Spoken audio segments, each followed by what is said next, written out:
Bom, 10 horas e 21 minutos, vamos falar sobre o Oriente Médio, a guerra entre o Hamas e Israel, e a Beatriz Ferretti, editora internacional do Band News TV, na linha com a gente para trazer mais atualização sobre a guerra no Oriente Médio. Tudo bem, Beatriz? Bom dia. Tudo bem, Felipe. Bom dia a você, bom dia Ana Oi. Paula, também aos ouvintes. Olha, a operação por terra de Israel na faixa de Gaza continua e continua se expandindo também. As forças de defesa do país disseram ter atacado 300 alvos ligados ao Hamas nas últimas horas, inclusive divulgaram novas imagens nas redes sociais mostrando a atuação das tropas por terra dentro do enclave palestino.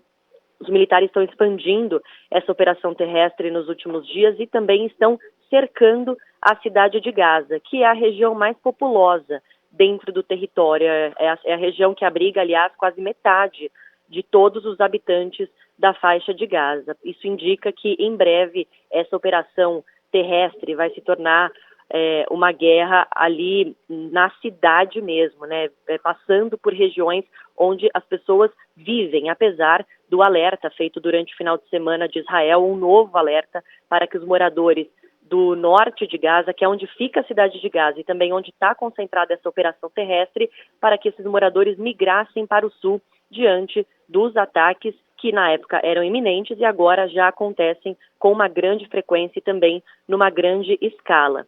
O comunicado do Exército de Israel desta manhã disse que os soldados tiveram vários confrontos com o que eles consideram células terroristas que dispararam mísseis antitanque e tiros de metralhadoras contra os israelenses. E aí, Israel também disse que bombardeou, né, que esses alvos atingidos, mais de 300 alvos nas últimas horas, incluem, por exemplo, mísseis antitanque, postos de lançamento de foguetes, complexos militares e também túneis subterrâneos. Além disso, o país anunciou que executou um comandante da Brigada Norte do Hamas que teria orquestrado os ataques do grupo terrorista no dia 7 de outubro, que foi justamente o primeiro dia da guerra. A rede árabe Al Jazeera disse que 40 pessoas morreram na faixa de Gaza desde a madrugada os indícios, né, de que essa operação deve ser prolongada, deve continuar. Inclusive ontem o primeiro-ministro de Israel, Benjamin Netanyahu, apesar da pressão que acontece internacionalmente, mas também internamente, ele rejeitou todos os apelos por um cessar-fogo em Gaza e disse que este é um momento de guerra. Enquanto isso, Felipe, Ana Paula, o Netanyahu também está sofrendo muita pressão pelas articulações em relação aos reféns que continuam em posse do Hamas.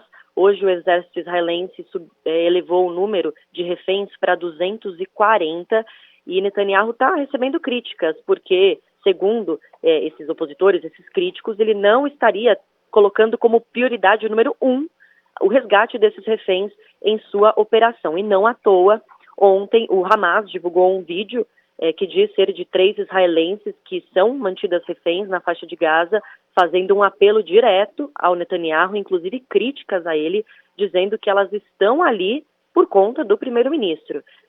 Uma que aparece no vídeo, inclusive, está mais exaltada e ela fala que precisa ser libertada agora. Ela grita, ela chora, mostra muito desespero e esse vídeo, claro, que acaba sensibilizando também a comunidade internacional em relação a essas pessoas que foram sequestradas pelo grupo extremista Hamas também no primeiro dia de guerra. Falando sobre os reféns, ontem também, além da divulgação desse vídeo, Israel acabou confirmando que uma militar do país foi libertada pelo grupo, o que eleva para 5 o número de reféns que foram soltas até agora, desde o começo da guerra. As 2 primeiras eram cidadãs americanas, mãe e filha, depois 2 idosas israelenses e ontem houve a confirmação por parte de Israel da libertação de uma soldado do país que também estava sob a posse do Hamas.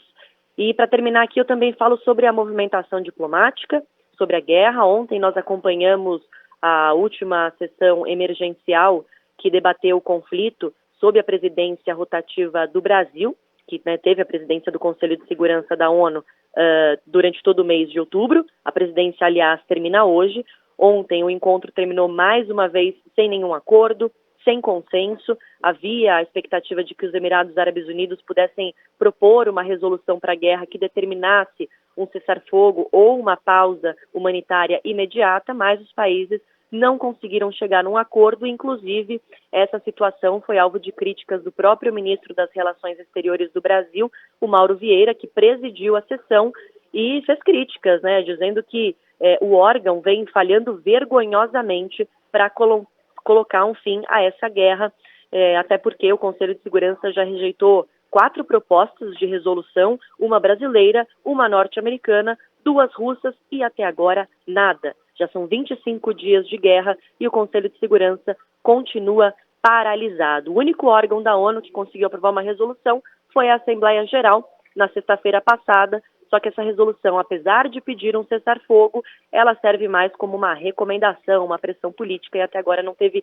nenhum efeito prático nesse conflito, que, de novo, se arrasta por 25 dias e já provocou quase 10 mil mortes, sendo a maioria delas no território da faixa de Gaza, de acordo com o Ministério da Saúde da Palestina. Felipe e Ana Paula. E nenhum indicativo de que a gente pode ter um cessar-fogo, um recuo, ou pelo menos ataques menos potentes, né, de Israel ali na faixa de Gaza. A gente está em mais um dia de ataques por guerra, e enquanto você falava, o nosso ouvinte que está na nossa live estava observando aqui imagens que foram divulgadas pelo exército israelense de centenas de tanques que foram colocados já na faixa de Gaza, né, nesse confronto que virou homem a homem, né, corpo a corpo, entre o Hamas e o exército israelense. Ontem, o primeiro-ministro de Israel, Beatriz, falou sobre a possibilidade zero, segundo ele, de haver um cessar-fogo por parte de Israel. Mas ninguém fala de uma previsão de quanto tempo esse ataque, né, direto por terra pode durar. Essa previsão existe? Não existe, mas o próprio Benjamin Netanyahu, que, como você destacou bem, se nega em falar em cessar-fogo, ele tem dito em várias declarações de que a guerra vai ser longa e também difícil. Então, isso pode se prolongar por muitas semanas ou até meses, né? Não há nenhum tipo de previsão, até porque nenhum dos dois lados indicou que quer ceder, né? O Hamas, o mínimo de negociação que ele está propondo é pelo menos uma troca de prisioneiros e aí sobre a libertação de reféns, mas também em nenhum momento falou em cessar-fogo. Israel muito menos, apesar do apelo de vários países, como é o caso do Brasil, né? Um apelo brasileiro que vem sendo feito nessas reuniões realizadas nas Nações Unidas por pelo menos uma pausa humanitária e aí na faixa de Gaza para a retirada de civis e também uma entrega mais tranquila, né, de ajuda humanitária. Mas essa previsão, de fato, não existe. O que a gente vê, pelo contrário, né, em vez de negociações ou indícios de um cessar-fogo, essa guerra ganhando dimensões cada vez maiores e na faixa de Gaza também se tornando uma guerra urbana à medida que os soldados israelenses se aproximam de regiões ali, de bairros onde as pessoas moram, né, estão cercando ali a faixa de Gaza, que é, como eu disse, a região mais populosa, onde vive metade dos 2.300.000 habitantes do território palestino. É